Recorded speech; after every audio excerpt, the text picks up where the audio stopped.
数十双眼睛聚精会神，紧盯着老师手中的面团。是用什么东西做的呢？它是用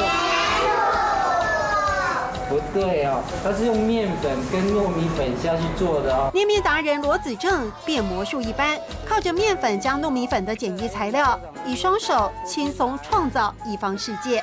来两个颜色加起来，用力的揉一揉，捏一捏。转眼之间，一只金鱼已经完成，还有当红的卡通人物惟妙惟肖。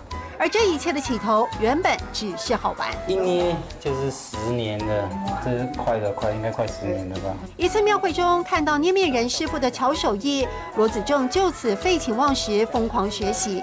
创作量惊人，家里的面团搅拌机烧掉又换过，他却坚持老式做法。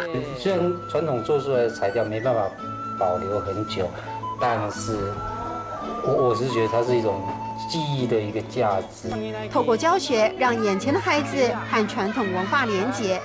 捏面人师傅的武林传奇还在继续。俩真顶同好教，